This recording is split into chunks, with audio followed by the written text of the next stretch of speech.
afternoon. Ayan, may isa na naman tayong recipe guys. Yung tinatawag nilang paneer with capsicum. So, as usual guys, ito ay Indian food. So, ayan.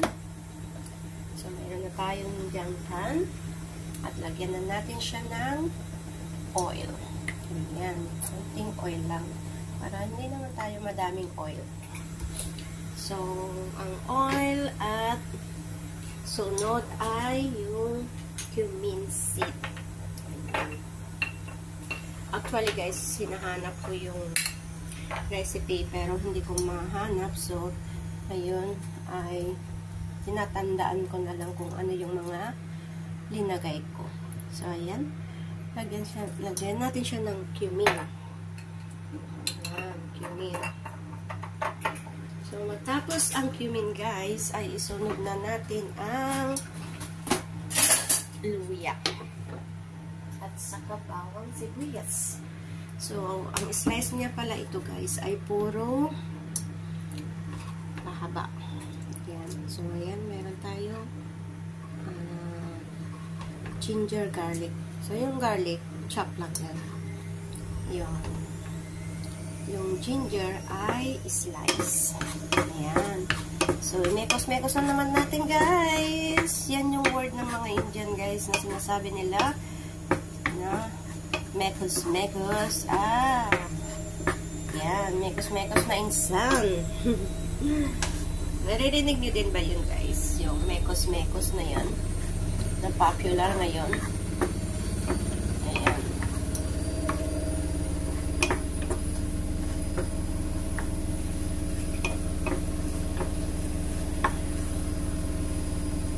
Nagluluto na ako kasi mamaya punta ako ng market.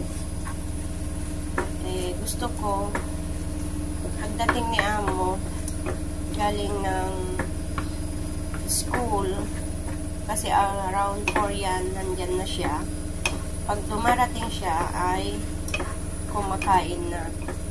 So kailangan naka-ready na yung pagkain niya. Rice na lang namaya yung lulutuin ko yung basmati rice para sa alaga ko. Kasi ang rice ni Amo ngayon ay itong cauliflower. Ayan. So, ayan. Mekos-mekos na natin to. Silagay na natin yung sibuyas. Ang sabi ko nga sa inyo, hindi kayo Indian. Hindi sila Indian kung walang maraming sibuyas. Ang Indian ay mahilig sa sibuyas. Yan. Kasi ito yung pinaka-food nila. Maraming sibuyas.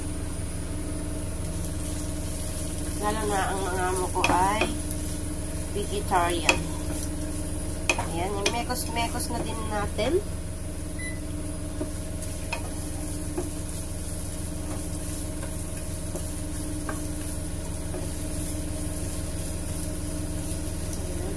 Pahingayin natin yung sibuyas para maluto. Huwag natin siyang masyadong imekos-mekos.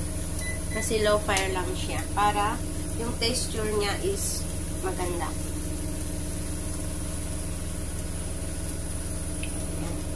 Ayan muna natin yung sibuyas.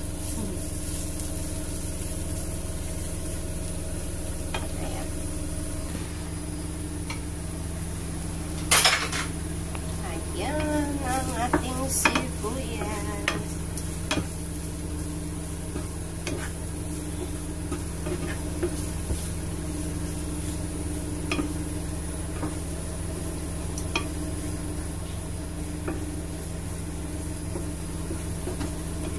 O, diba? Ang ganda ng texture niya kung hindi mabibigla maluto yung sibuyas.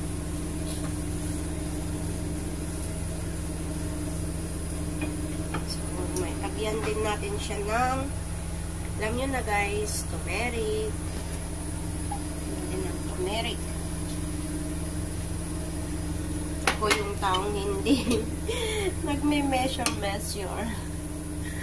Puro tansya na lang. O, diba?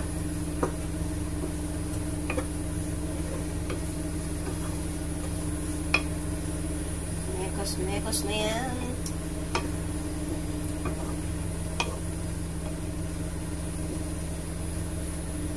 Yan, nilagay na natin yung capsicum.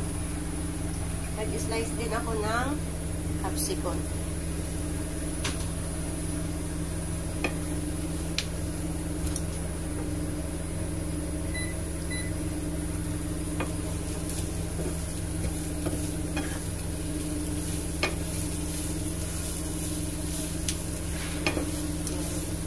Mekos na din natin.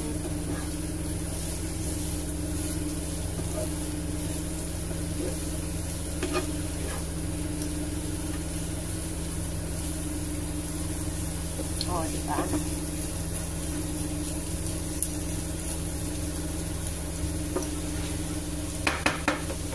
Yan. Then, nag-slice din ako dito ng kamatis.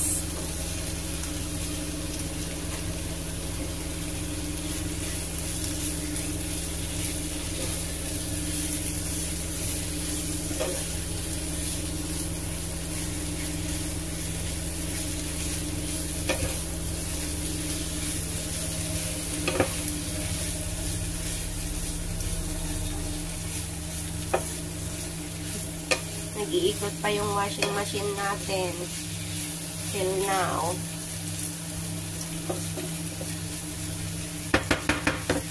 Yan.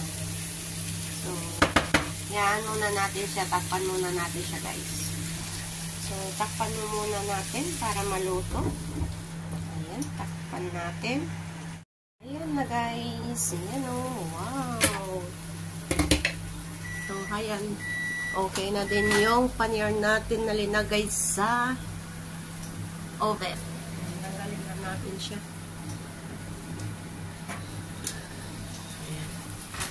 Muntik na sunog, guys. Yan yung paneer. Less oil kasi, guys, kung nasa oven. Ayan. So, ito na yun.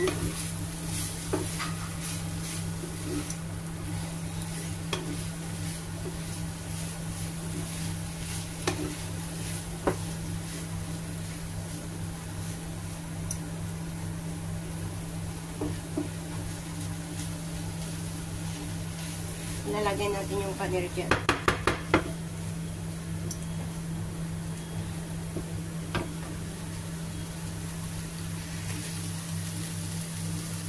Diba? Simpleng ulam.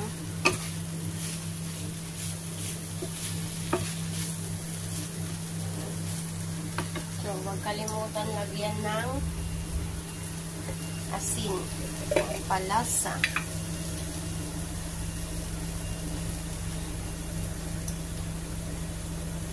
Asin.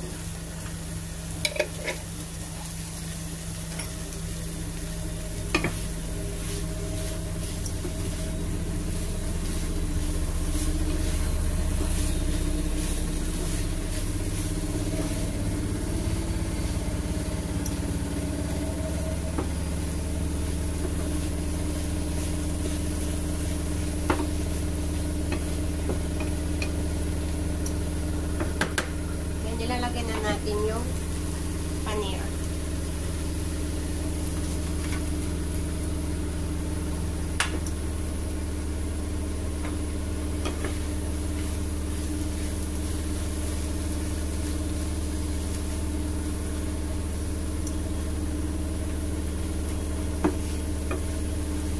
Ayan. So, ganito lang, guys, yung pagkain nila.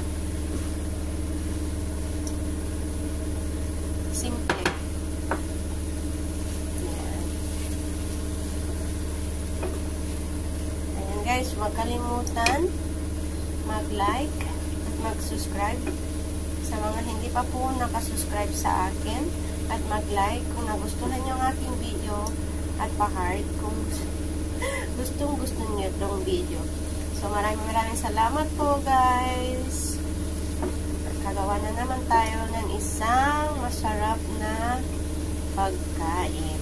Ayan po. Ayan po, guys. salamat. Bye-bye and God bless you all, guys. Thank you so much. Capsicum paneer. Bye.